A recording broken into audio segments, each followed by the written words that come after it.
Good morning. We'll get started. Thank you for joining the Tap In Live webinar. Our topic today is based on the 8 laws that we presented last year at the Service Super Meeting in San Diego. This was presented by Dan Friesen.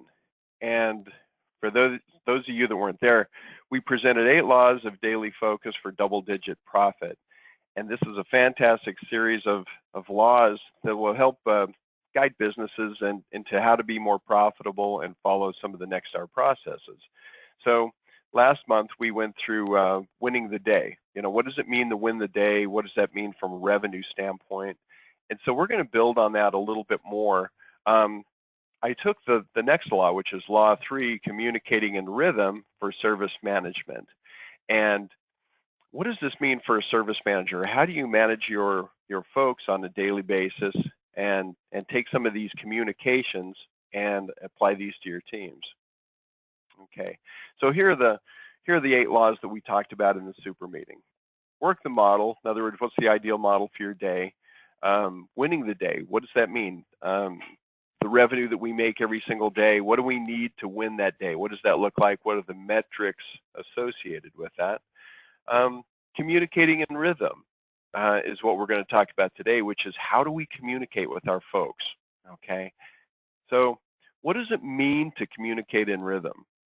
And one of the most challenging things that we typically get in feedback from employee satisfaction surveys and things like that are, you know, lack of communication within companies. And really it's probably one of the most simple things for us to address, but yet it's one of the things that we kind of struggle with the most. And so what we're going to talk about today are some of the tools that you can use to communicate a little bit better with your folks.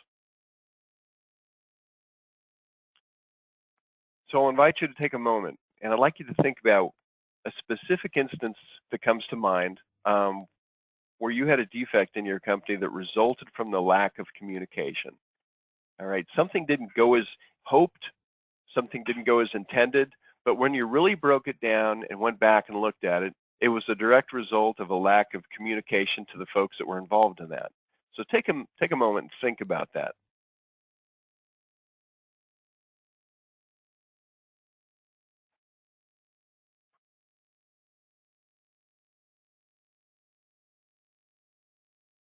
Okay, perfect.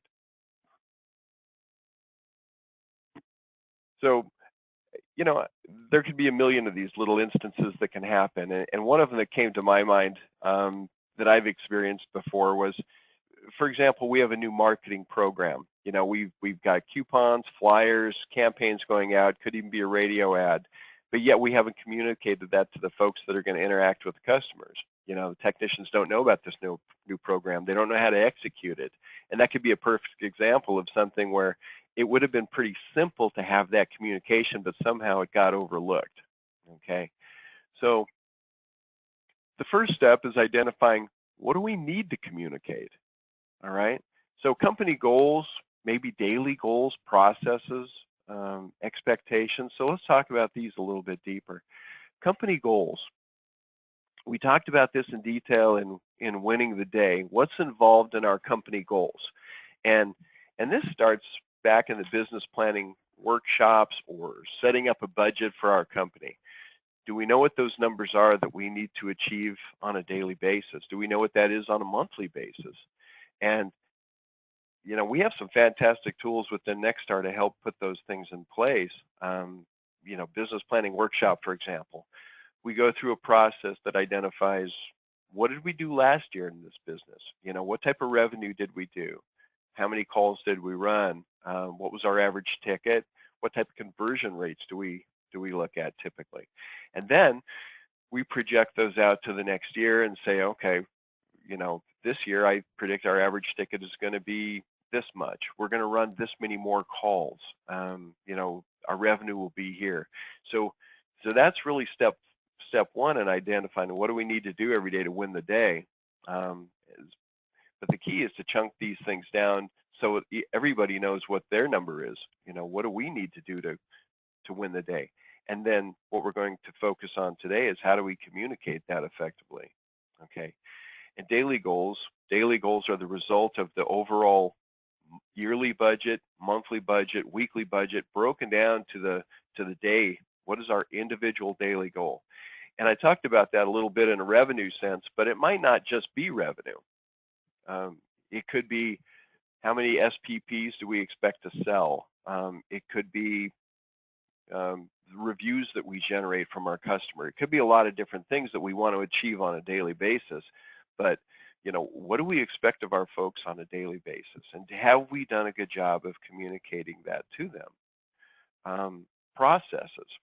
And this is one of the things I focus on quite a bit are processes with businesses. And especially as a business starts to grow and you get beyond that, 5 million, 8 million, that's where the lack of process can really become crippling.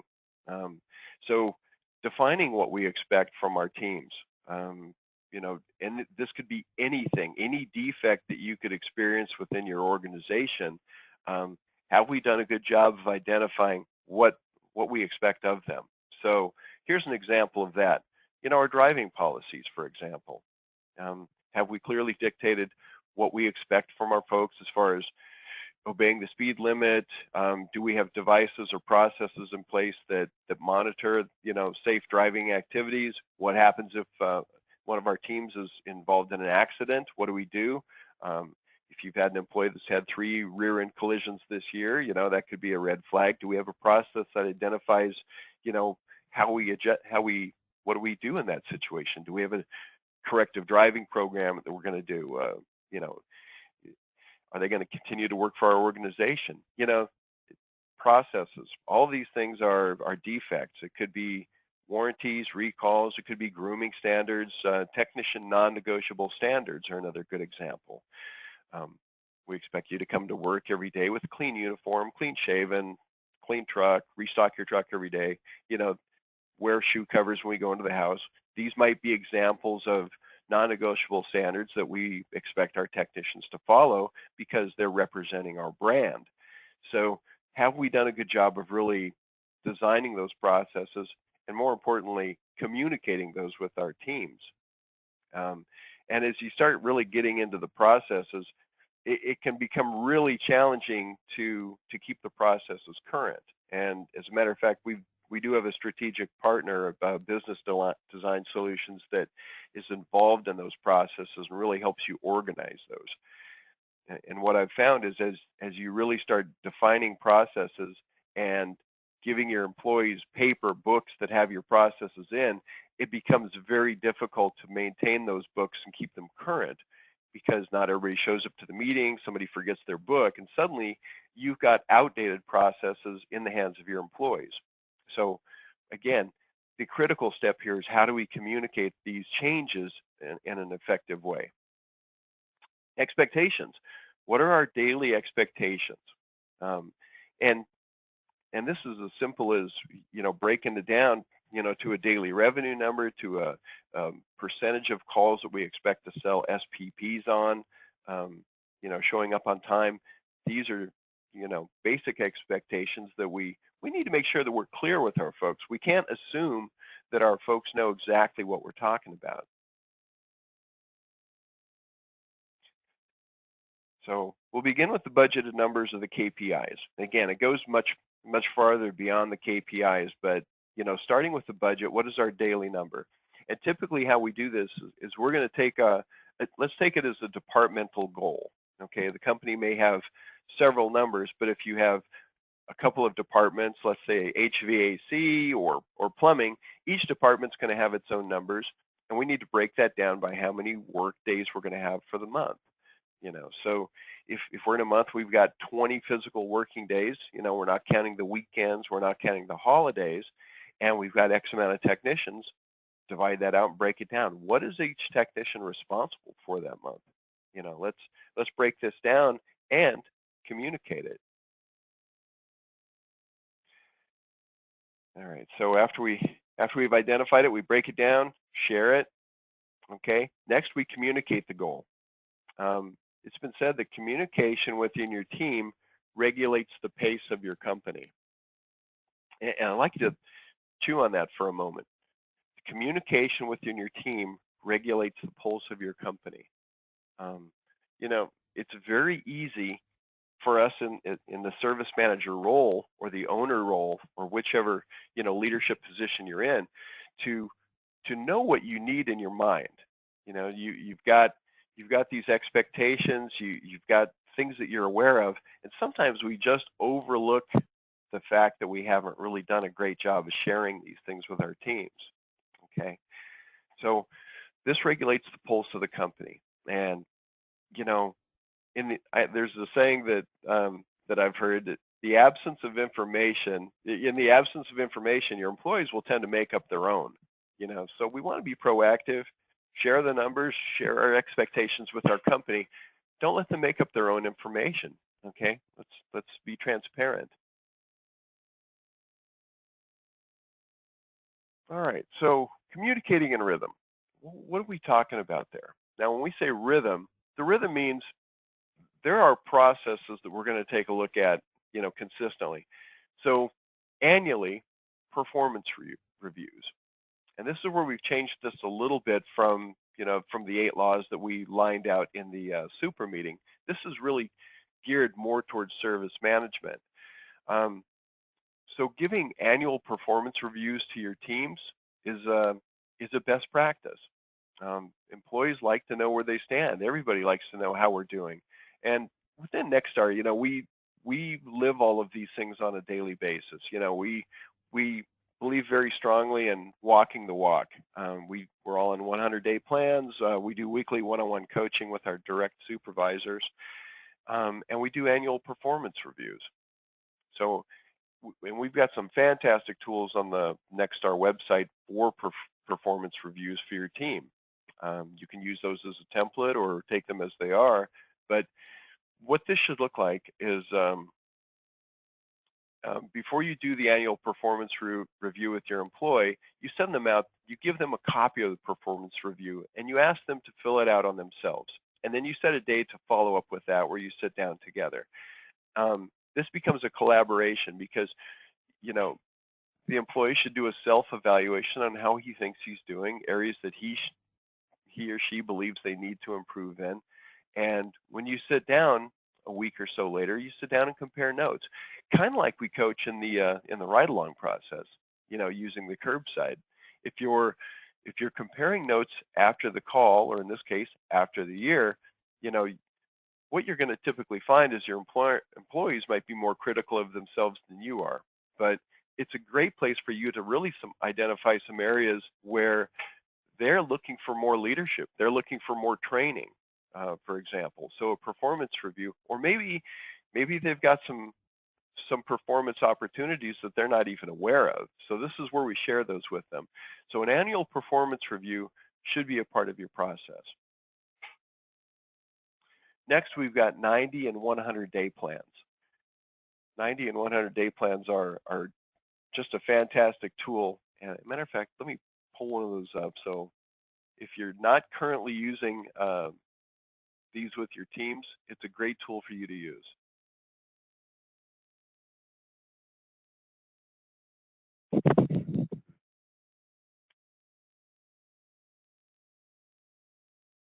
Okay, 100-day plans.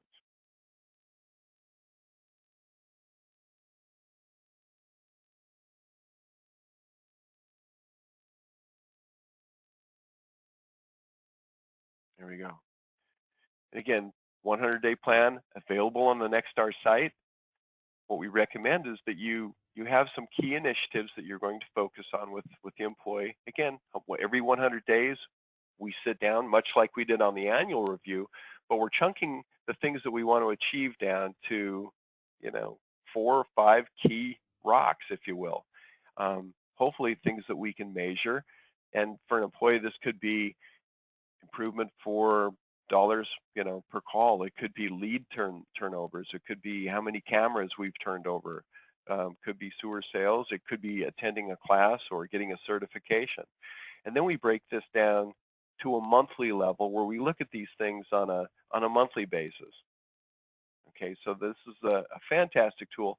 And if anyone has questions about how to use a 100-day plan, please feel free to reach out to me or to Heath Betts, and we'd be more than happy to help you work with these and build some of these for your teams. And after you build a couple of these, you're going to get pretty comfortable with it. Okay. Company meetings. The company meetings are a great way, and when I say company meeting, I know not everyone does this. So we're talking about a monthly meeting where you get the team together and really communicate where we're at, how we did, what are some of the things that we can celebrate. In my experience, I've always done a monthly meeting, and typically I did this at the after the 7th of the month when I had my total revenue numbers. I may or may not have profit numbers at that point, but the purpose of the monthly meeting is not all about it's not all about the numbers, but we want to celebrate, did we hit our goal? Did we as a team hit our goal that we were shooting for this month? If we had a goal of $500,000 this month, and we're really trying to pump our team up all month and get them rallied around this number, and we're coaching them individually as to their piece of this, it's really nice to close the loop of this after we've got the results in. Did we win the game or not? Did we win the game? And so this is where the monthly meeting is. And I find that this to be a really, really great part of your culture with your team because, in my company, we use this as really a big rah-rah meeting where we did fun things. We celebrated individual achievements. We celebrated the installation crew that installed the most revenue. We installed the service technician that we celebrated the service technician that sold the most clubs. We called him the king of clubs. We celebrated anniversaries with the company, birthdays with the company. We shared reviews. We played recordings of customers that called in.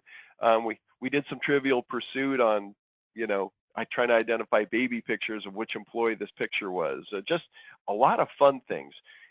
We brought in breakfast, and this really was a monthly event that our technicians looked forward to because they were fun meetings. We typically handed out a lot of cash and spiffs and just things like that to make it fun. But again, the communication all ties back to the culture. It's all about the culture, and this is a great tool to really help you get that in place and rally the team around the numbers.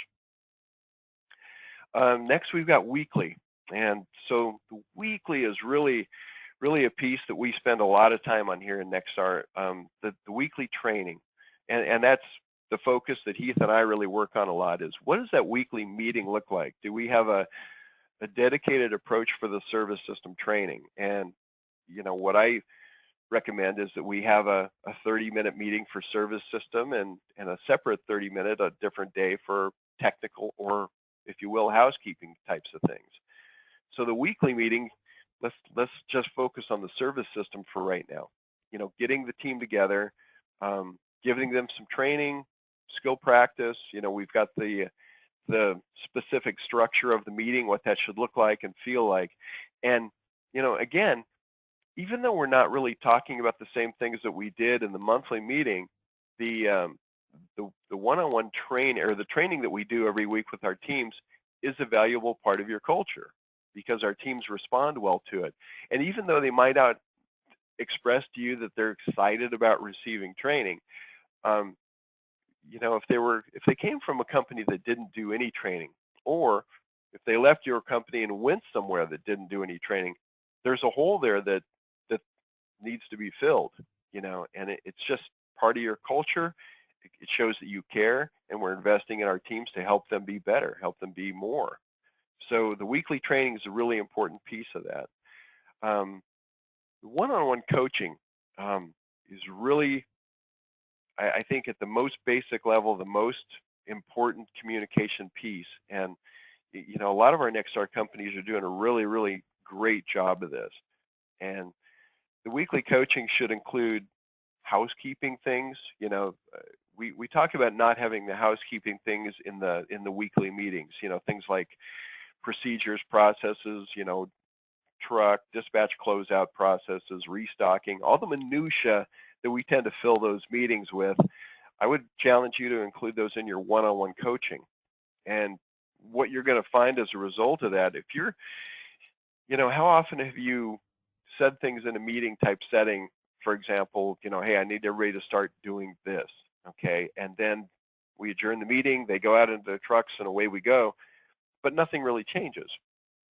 And what I've found from countless members have shared with me how they've, when they started doing the housekeeping things on a one-on-one basis with their employees, then when you're looking someone in the eye and saying, hey, can you do this? This is our process. I'd really appreciate it if you could, close your tickets out this way. It'd really help dispatch out. Can you do that for me? Awesome. Great. You're going to get more traction with some of these housekeeping things rather than keeping that in the meetings and preaching to the choir. Okay. So the one-on-one coaching. What else do we talk about in there? One-on-one coaching is not meant to be a beat down. It's I recommend doing it every week for every employee if possible. And again, Heath and I work through that with you and can help you build your schedules and kind of talk through what the ideal situation is for you. But having the weekly one-on-ones with your team, consistency is the key. Same time every week, same, Billy's 7:45 on Wednesday morning, keep them 7:45 on Wednesday morning. The more you change that schedule up, the less effective that's going to be. So continued, consistent training. Don't reschedule it. Don't put revenue ahead of the process. Revenue is a byproduct of the process. The call will still be there 30 minutes from now. Make sure that we're blocked out with dispatch so that we're not overscheduling the technician when he should be in one-on-one coaching. Make sure that those are blocked out. But bring them in. We talk about the good things. We look for things to celebrate, talk about reviews. There's going to be some bad things we might have to talk about, but don't just coach your folks when something bad is happening. Okay, it's meant to be a positive one-on-one experience where we talk consistently, not just when things are bad. Okay, and then earlier we talked about what are those daily numbers? What are those weekly numbers? This is the perfect place where we talk about those things. And we have a great coaching log that we use. And so the coaching log is a really important tool. I recommend using the coaching log as it's a good process that's patterned after the metrics that are in the coaching and tracking tool, and we're going to look at that in a moment. But conversion rate, dollar per task, sold hour efficiency, task per call. Okay, those are the metrics that we're coaching on. Reviewing last week's performance. We should be setting at least one metric for improvement every week. So maybe it's more than one, but pick your battles, and get commitment from the employee that you're coaching. If conversion rate is the challenge, how can we get this up to the shop average? We always coach to the shop average. And so if the shop average on conversion is 78% and little Billy's at 65, let's coach Billy to how can I help you get there? What do you think you can get this up to by next week? Let's set a goal together. Give them some tools to get it there. Call me if I can help you. Let me help you craft your summary of findings. Reviewing the summary of findings in the coaching session. These are all best practices because the purpose of the coaching session is not just to monitor where we're at or just report numbers. It's to really coach someone up. How do we help you get where you want to be? How can we help you get there? And the other part of the one-on-one coaching is really getting to know the employee on a deeper and a better level. It's a dedicated, sacred time where you sit down together. These should last about 15 minutes, dedicated 15-minute one-on-one coaching session where you really get to address some numbers, celebrate some things, but get to know them as a person. And finally, we'll talk about daily huddles. Now, not every company does a daily huddle, okay? And typically when we talk about huddles, we're talking about the management team within the business. But I've also seen this done really effectively in some places where the teams come in every day. You have a very short, 10 to 15 minute huddle with the whole team, get them pumped up, celebrate some successes, and boom, go conquer the world. So a daily huddle is a really great thing if you can do it. Now, in some metropolitan areas, it might not be realistic to bring your guys to the shop every day. if you have folks that live a long ways from your service center, might not be realistic. So, daily huddle is not always the best answer for every company. I get that. It is important for your internal team to huddle every single day because, again, that's the communication between the entire business. But what we're focusing on today is the service management piece of this. So if you can't huddle with your team every day, what I would challenge you to do is have a daily check-in with each of your employees. Have I talked to Billy today? Have I talked to Sarah today? Have I talked to Jimmy today? You know, and that little check-in, hey buddy, how's it going out there? Goes a long way. What's going on with your day? Are you having any challenges out there? What can I help you with? If you've got some, if you know what Billy did yesterday, this is a perfect time. Hey, great job yesterday. You had a fantastic day. Good job. How did you do that? What are you doing out there? Just that the recognition that someone's watching, somebody is recognizing your hard work. So the check-ins with your team is a really, really powerful tool to align everybody. All right. So some of the tools that we've got, for the tracking, coaching and tracking tool. Blow this up a little bit. Okay. So the coaching and tracking tool, many of you are familiar with this. This gives you the KPIs or metrics that you can use every day to measure your team. And so when we sit down every week, we have an idea of what those metrics are. Hours paid, hours sold, what was our conversion rate on demand call. And the things that we coach on are the fields in the gold. Okay, the gold areas are what we coach our technicians on. Conversion rate on demand calls, conversion rate SPPs, flat rate task per call, average dollars per task, and sold hours to on-the-job time. Okay, now this is a fantastic tool, great for coaching these metrics. What I would share with you is maybe you want to coach your team on some different metrics based on your business. And what I mean by that, an example would be if you have an HVAC technician whose primary responsibility is turning leads, setting up tech leads for the comfort advisor, that would be a metric that you would want to measure, okay? And we've got that on here, tech-generated leads. So that might be a metric that you coach. I think one of the most critical metrics in the growth of a company is, how many SPPs do we sell? Service agreements. How many did we sell? How many did we renew?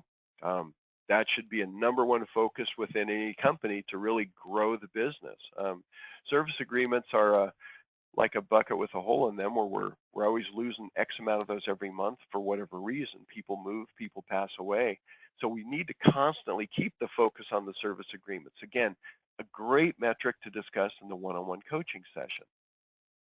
Okay, and if you have any questions about the coaching and tracking tool, please get with Heath or myself or your business coach. We'd be happy to walk through this with you. 3-day call board.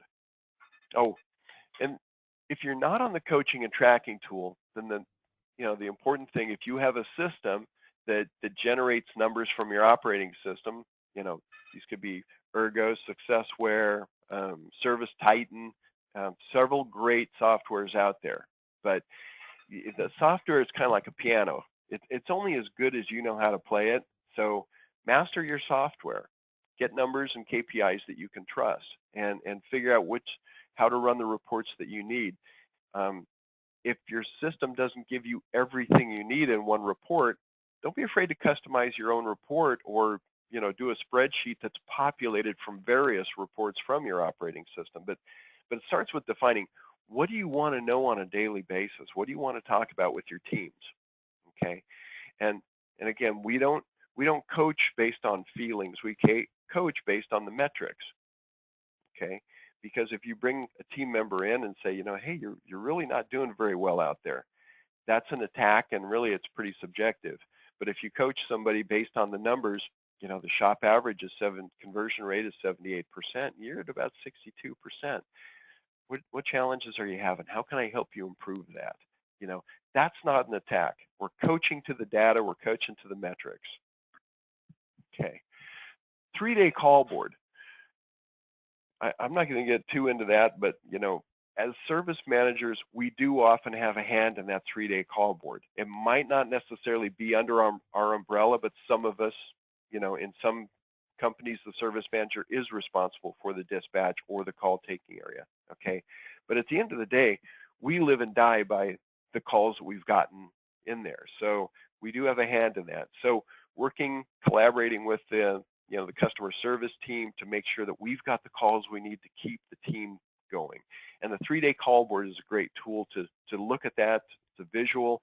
Probably not something we're going to coach the technicians with at all, but it definitely drives a lot of things within your side of the business. Next, we've got the PACE report. And the PACE report tells you where you're at as a company. All right, where are you as a department? And again, this is a fantastic tool. If you're not familiar with it, Heath and I would be happy, or your business coach, to walk you through these things, get these set up.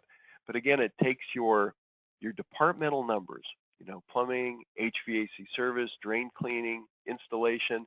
It takes those monthly numbers, plugs them in here so that if we're 9 days into the month, we know where we should be, and it projects out where we should go, okay? And I'll also share another tip with you that one of our members shared with me is he does individual PACE reports with his technicians so that he projects what they're pacing in relation to their monthly goal.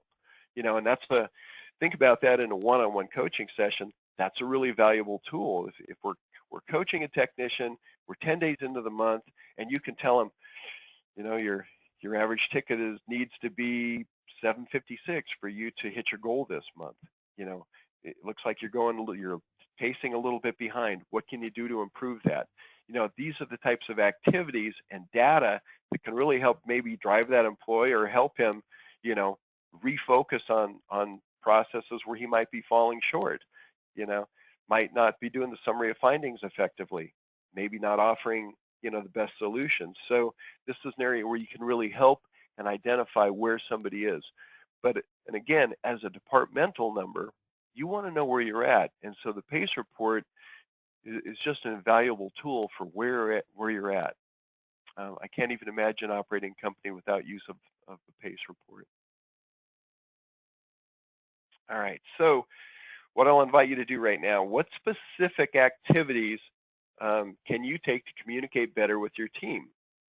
Okay, how can we communicate better with our teams? So please take a moment, just think about that for a moment. What can you specifically do that maybe you're not doing now that would help you be a better communicator with your team?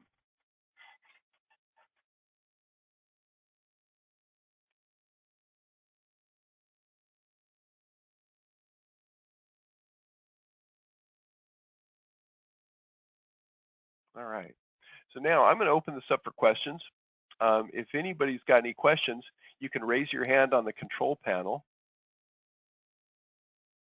All right. And if we have a hand raised, I can unmute you, and I'd be happy to answer any questions you may have.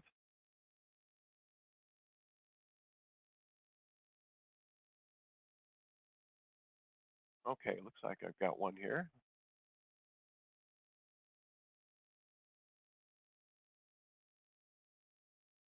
Hey, this is Seth with Why It Works Plumbing.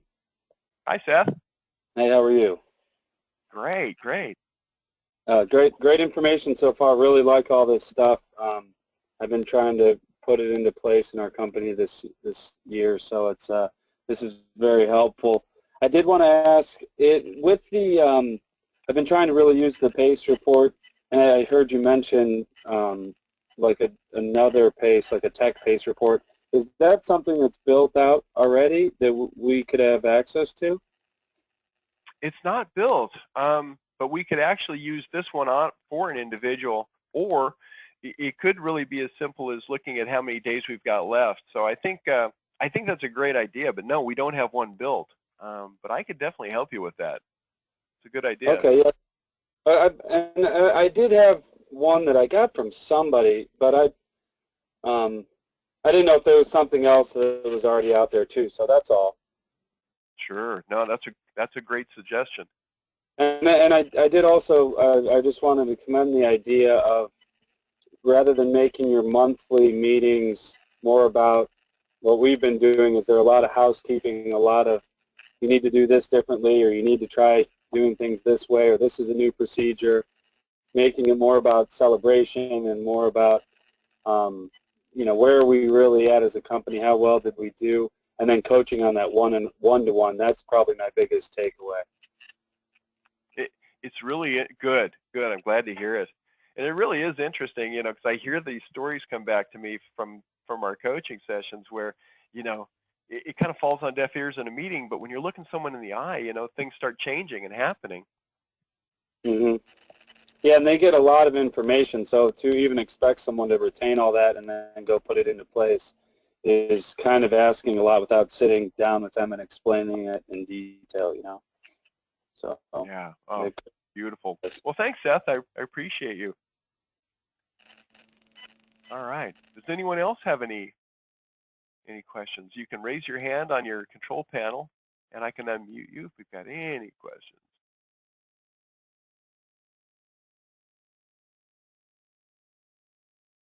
Okay. Looks like Nick's got a question. All right. Nick, all right.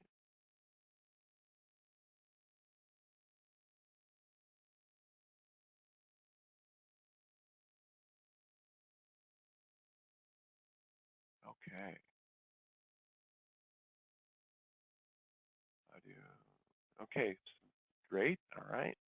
No more questions. Let me see. Any more hand raising?